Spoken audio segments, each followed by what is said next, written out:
Hello दोस्तों, नमस्कार। आप सभी का मेरे चैनल में एक बार फिर से स्वागत है। आज मैं लेकर आया हूं NISM series 8 equity and derivative certification examination के कुछ क्वेश्चन आंसर्स। तो जिन लोगों ने अभी तक चैनल सब्सक्राइब नहीं किया है वो चैनल सब्सक्राइब कर लीजिएगा। ज़्यादा समय ना गवाते हुए चलते हैं वीडियो की तरफ। पहला क्वेश्चन है, mister A wants to sell 34 contracts of ABC futures price at 2450, contract multiplier is 50, initial margin is 7%. How much will be the initial margin to be paid?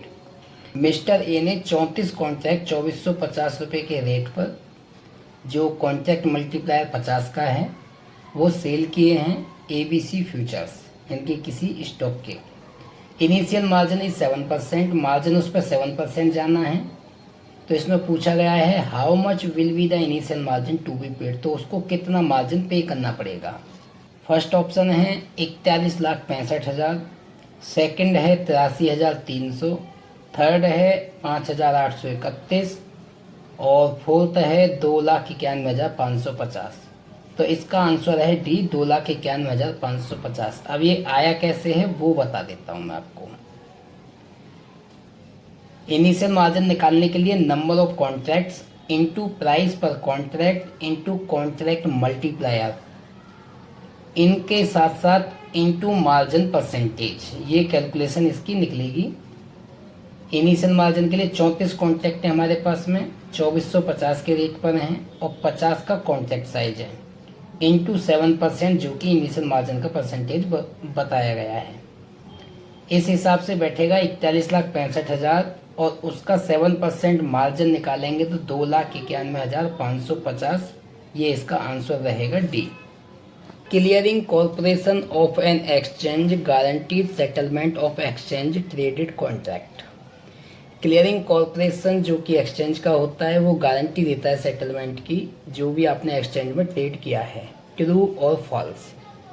तो इसका आंसर है ट्रू। क्लियरिंग कॉर्पोरेशन ही होता है जो आपकी traded को settlement करता है और उसकी 100% गारंटी होती है आपके ट्रेड को सेटल करने की। Next question, for which type of option is it profitable to exercise the option? At the money, out of the money, in the money, none of the above. किस type का option profitable होगा जब हम option को exercise करेंगे? तो इन the money जो होता है वो ऑलवेज पॉजिटिव हो सकता है या फिर जीरो हो सकता है। Out of the money zero होता है, एट द मनी जीरो होता है। तो इन द मनी जो कि ऑलवेज प्रॉफिट में होता है, उसमें अगर पोजीशन को एक्सरसाइज करते हैं तो आपका प्रॉफिट होगा ही होगा। तो आंसर रहेगा इन the money. Next question, A seller of call option can be loss unlimited amount of money. Future and options में आपको ये चीज़ जाननी जरूरी है कि जो भी सेलर होता है, एक बायर होता है, एक सेलर होता है। बायर प्रीमियम पेड करता है और उसको जो प्रॉफिट होगा वो अनलिमिटेड होगा। उसके ही अपोजिट जब कोई सेलर होता है तो सेलर प्रीमियम लेता है बायर से, तो सेलर को जो लॉस होगा, सेलर को प्रॉफिट होता है ओनली प्रीमियम, लॉस जो होता है वो अनलिमिटेड होता है। और बायर को लॉस प्रीमियम लॉस होता है और प्रॉफिट अनलिमिटेड होता है। तो इसका आंसर है seller of the call option can be loss unlimited amount of the money. तो ये है ए ट्रू, उसका अनलिमिटेड लॉस हो सकता है। Bulls are those investors who believe the market will rise.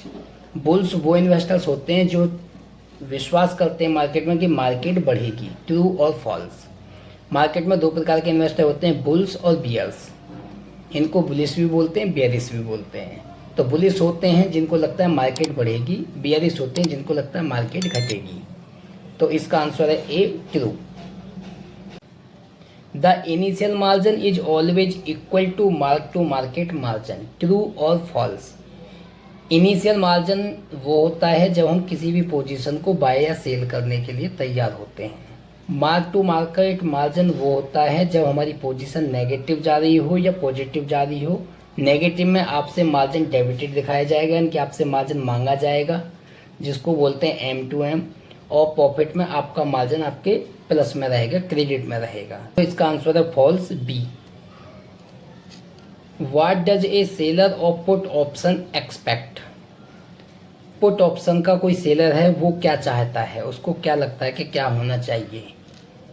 N increase in the price of the underline, no change in the price of the underline, a decrease in the price of the underline, both 1 और 2।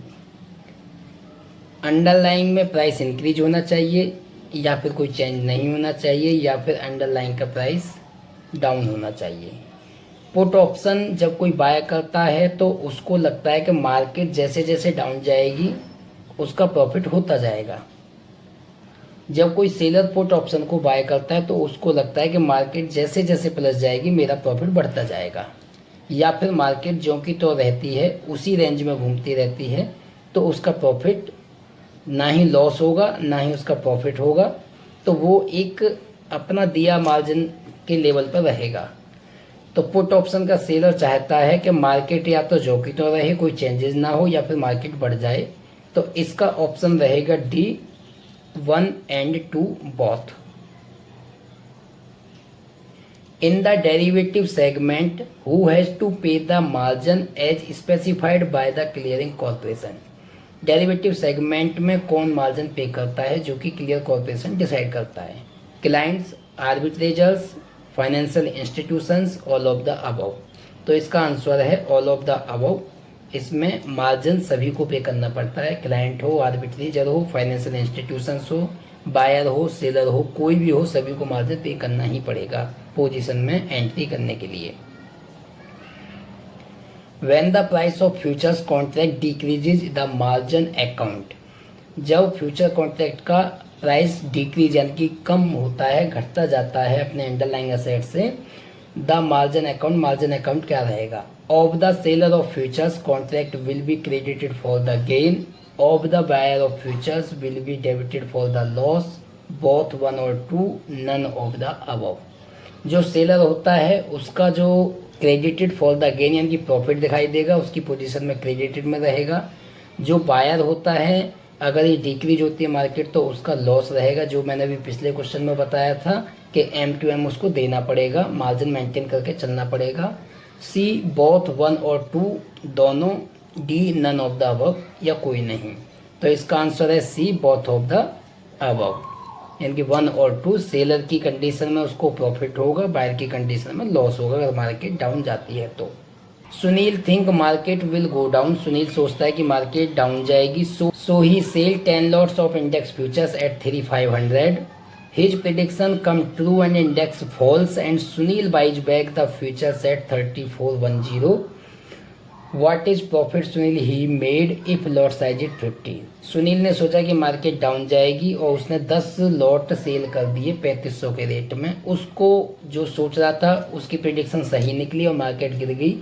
सुनील ने बाद में 3410 के rate में bye कर लिए, तो profit उसको कितना रहेगा? लॉट साइज अगर 50 का है तो उसने 3410 पे बाय किया, 3500 पे सेल किया, तो डिफरेंस आ रहा है 90 रुपये का। लॉट साइज है 50 का, 10 लॉट लिए हैं तो 90 गुणा 50, 4500, 10 लॉट साइज हो गए, तो इसका आंसर बैठेगा बी, 45,000।